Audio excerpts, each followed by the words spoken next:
Lorie, we are so glad you're here today to talk with us a little bit about what ExxonMobil is doing.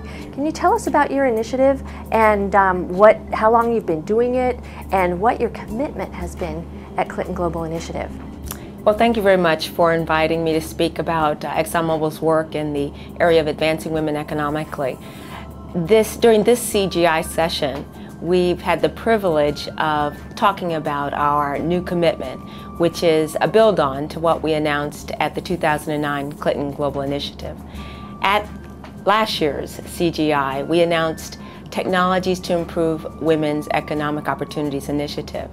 And that was a two-part initiative.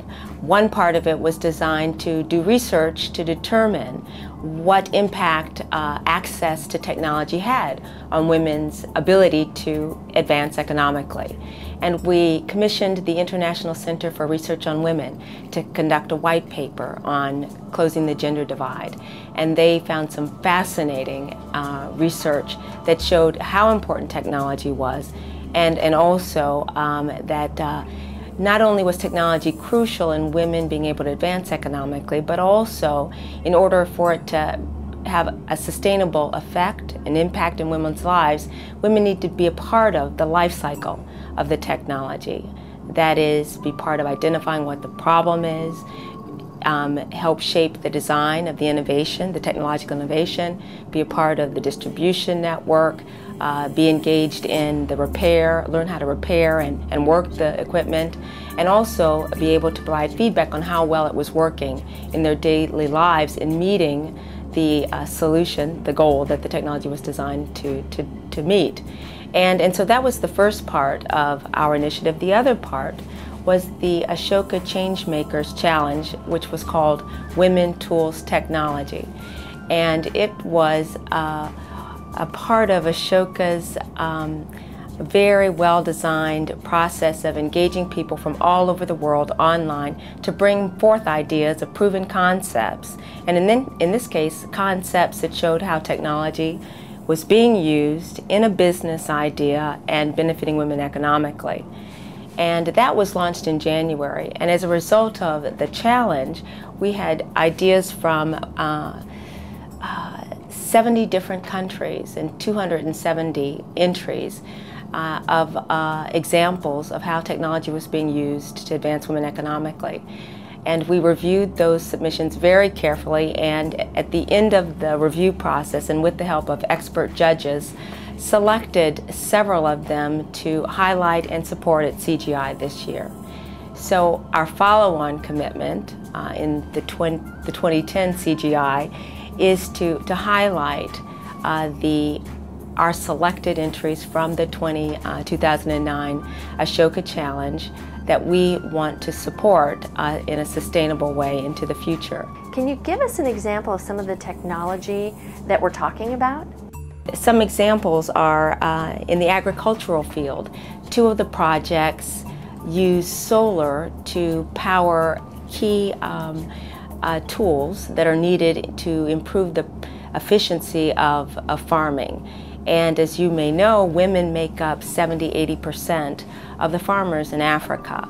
And in many traditional rural areas, they are still using extremely primitive tools, hoes, spending 12 hours a day doing back-breaking work.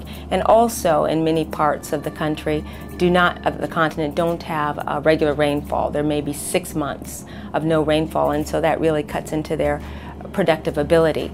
The technology that we zeroed in on provide solar-powered drip irrigation pumps so that the women farmers are able to water their land throughout the year, and as a result dramatically increase their productive yield and hence their sources of income.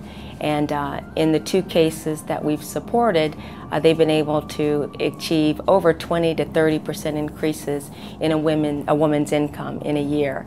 And I'll mention those two. One is based in Ghana, and it's the Productive Agricultural Linkages and Marketing System. And it specializes in bringing the necessary tools and technology to women farmers to improve their productivity. I gave you the example of the solar-powered irrigation pumps, but they also use solar-powered dryers so that they can efficiently and in a sanitized way dry the meal so that women can quickly package the products. They also use mechanized, they use alternative energy to power their mechanized farming equipment. And so the women are able to chop their grains and do the milling in 1/10 of the time that previously they were able to take. And the other project that we're supporting in the agricultural field is Solar Market Garden, that is taking place in Benin. And they specialize in the solar-powered irrigation pumps on a large scale and have been operating for about 3 years. They have the vision of beginning in the agricultural field because that's what the communities wanted to begin, where the communities wanted them to begin, but the ultimate goal is to provide an energy source for the entire community. Could you tell us how the partnership came about for this CGI initiative? Well, in everything that we do in the social space, we do through partnerships. And we look to find the most effective parties to bring together in order to maximize impact. In the case of the Women's Economic Opportunity Initiative, our technology to improve women's livelihood initiative, we knew it was important to both have a good grounding on what has worked in the past, and so we looked for the best research partner, ICRW, to inform us on what's worked. Then we also wanted a good understanding of what is currently working on the ground, and so we selected Ashoka, particularly because of their Ashoka Changemakers program that allows them to do a global crowdsourcing online process to determine what people are doing currently in the field, making a difference. And the three entities, Ashoka, ICRW, and ExxonMobil, with our strong business discipline and desire for clear, measurable results in improving women's economic opportunities, made for, I think, a very impactful collaboration for this CGI commitment. And in 2010, we added a new partner, the Thunderberg Emerging Market Lab. And that's a program at the Thunderberg School of Management that trains graduate students to be business consultants to projects in the developing world.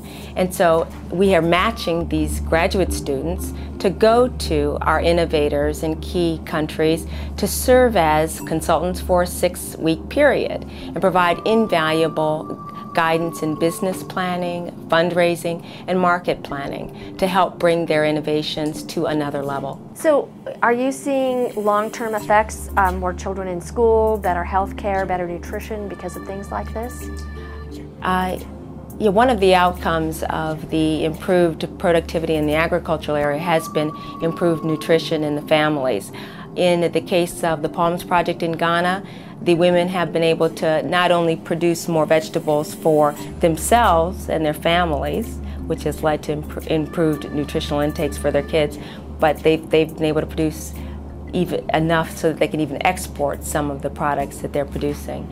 But in terms of the quality of life and the nutritional improvements in the family, they've been dramatic in the case of the Palms Project. Do you see ExxonMobil expanding these projects to other communities? We've identified these projects so that we can look at them carefully, but we have the strong belief that they will serve as models for replication and for scaling up.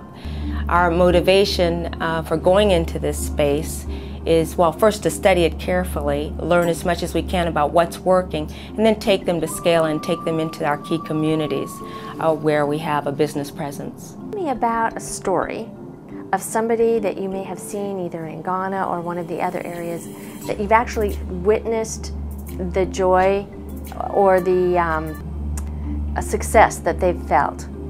Have you been out into the field and talked to these people, and what do they say? I was recently in Accra, Ghana, and while I was there I was able to do a site visit of the Palms Project, one of our innovations that we've targeted for CGI this year.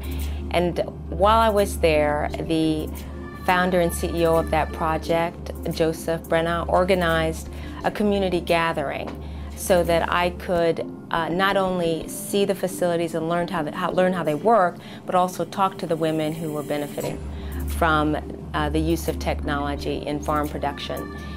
And one of the striking observations was when I was shown the grinding mill. This is not a new technology, but it was new to the community.